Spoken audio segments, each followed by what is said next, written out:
Nasa ating po linya ngayon si Attorney Romulo Macalintal para po dito po sa ating importanteng issue pag-uusapan ngayon. Good morning po, Attorney. Good morning, Ted and DJ Chacha at yung mga tagapanood tagapakinig. Good morning po, Attorney Romy Mac. Nakita po namin ito pong statement ninyo tungkol nga po dito sa umuugong na balita na posibleng pirmahan ng Pangulo, no? Ito pong pag-extend muli ng Barangay at Sangguniang Kabataan elections. Para lang po sa mga nakikinig at nanonood din sa atin, pwede nyo po bang sabihin din kung ano talaga para sa inyo ang legal na batayan kung bakit unconstitutional ito pong pagpapaliban ng BSKE?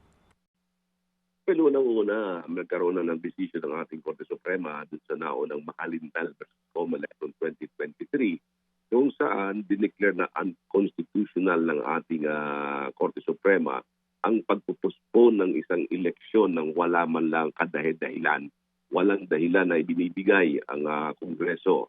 Katulad ngayon, itong balak na pagpuspon ng halalan na nakatakda sana sa December 2025, wala ring ibinibigay na anumang dahilan ang ating Kongreso sa pagpupuspon ng nasabing halalan. At itong nasabing halalan sa pagpuspon nila ay gagawin daw sa first Monday ng November 2026. Yang ginawang yan ay pagpapatunay lamang na mukhang talagang hindi pinag-aralan ng ating mga mambabatas ang nasabing panukalang batas. Sapagkat kung titingnan natin, yung first Monday ng November 2026 ay November 2 at yan ay All Souls Day. Yan ay isang sagradong araw para sa ating mga mamamayan sapagkat tayo mga Pilipino ay ang araw ng kaluluwa ay yan ang pagpunta natin sa sementeryo at tayo ay nagdadasal para sa mga namatay natin mga kamag-anak at ang karamihan sa mga tao niyan ay nasa probinsya pa. Kaya hindi dapat mahaluan ng halalan ang araw na iyan. No, At sa akin palagay din, yung pagpupuspon na yan ay isang paglabag sa ating karapatan na tayo ay pumili ng ating mga leaders na mamumuno ng ating mga barangay. Attorney Romy Mac, puntahan ko po yung sinasabi ninyo. Wala silang mabigay na malinaw na dahilan kung bakit gusto po nilang i-extend itong termino ng mga barangay officials natin. Pero sa mga nakaraang balita, ang sinasabi po ng mga mambabatas natin, una, para bigyan nga daw po ng mas mahabang panahon itong COMELEC na magamit po yung budget nila para sa paghahanda dito sa Bangsamoro Parliamentary Elections. Meron din silang sinasabi dito na mas makabubuti din daw po ito for barangay governance dahil mas tututukan yung mga implementasyon ng mga projects nila na hindi pa po natatapos. Ano pong tugon nyo dyan? Yan ay isang malaking kasinungalingan.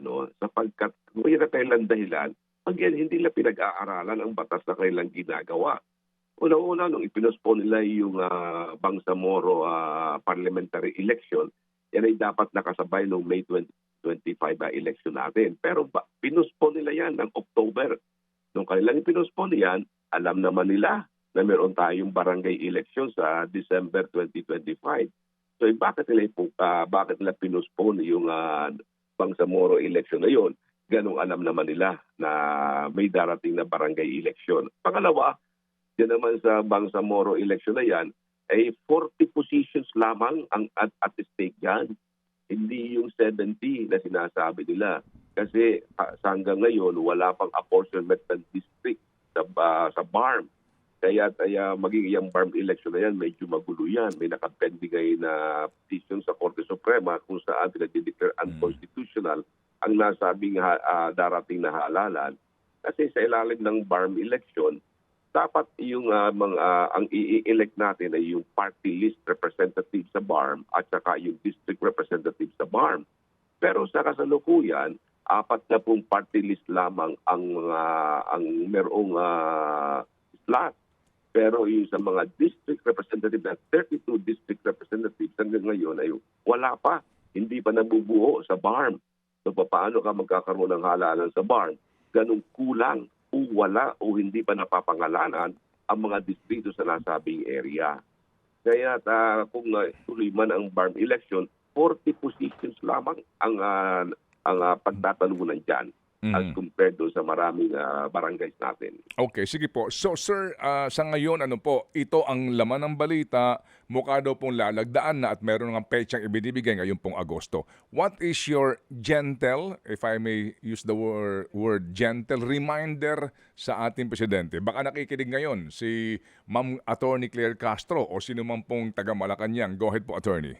Well, kung nakikinig sana yung mga tagapagsalita o sino mang namumuno o sino mang pwedeng bumulong kay Pangulo, baka naman pwede kaming makipagkita kay Pangulo at pakinggan niya ang daing ng taong bayan. Kasi ang pinakikinggan lamang ng Pangulo ay yung mahigit na 300 congressmen at 24 na senador o 324 people lamang na political allies niya. Paano naman ang milyong-milyong taong bayan na naghihintay na ituloy ang nasabing halalan? Sana naman ay pakinggan naman kami ng Pangulong Marcos. Baka naman si Miss Claire Castro ay nakikinig. Sana naman bigyan nyo kami ng pagkakataon. Ako mismo nakikiusap na baka pwedeng magkaroon kami ng audience kay Pangulong Marcos at ipaliliwanag lamang namin, Mr. President, bakit ba hindi nyo ito pag-aralang mabuti? Huwag po ninyong pipirmahan kasi malaking pag-abandon sa karapatan ng taong bayan, sa aming karapatang makaboto kapag pinirmahan nyo yan. At kung pipirmahan nyo yan, Mr. President, pirmahan ninyo para idito ang nasabing barangay bill na yan. Okay. Yan ang aking panawagan, Ted, na nakikinig si Executive Secretary Bersamin, si Claire Castro, please, give us a chance to meet the President and discuss this matter on behalf of the Filipino people. So kayo po ba'y dudulog sa kataas-taasang hukuman kapag hindi kayo pinagbigyan at lagdaan ng Presidente ang batas? Yes, definitely, Ted. Naka-prepare na yung aming mga petition dito at hinihintay na lamang namin na ilagay yung Republic Act number. Okay. Republic Act number na lamang hinihintay namin dito, Ted. Kaya sana naman ay marinig din kami ng Pangulo. Hindi lamang yung kanilang mga political allies ang pakinggan mo, Mr. President. Pakinggan mo ang milyong-milyong taong bayan na ayaw na mag-postpone ng halalan. Sige po. Well said, Attorney Romy Mac. Kami po'y balita po sa Malacanang dito po sa pangyayaring ito at muli kaming tatawag kung kinakailangan. Mabuhay ka, Attorney! Ay, maraming salamat, Ted, at DJ Chacha at sa inyong mga tagapanood, tagapakinig. Salamat na marami. Si Attorney Romulo Macalintal.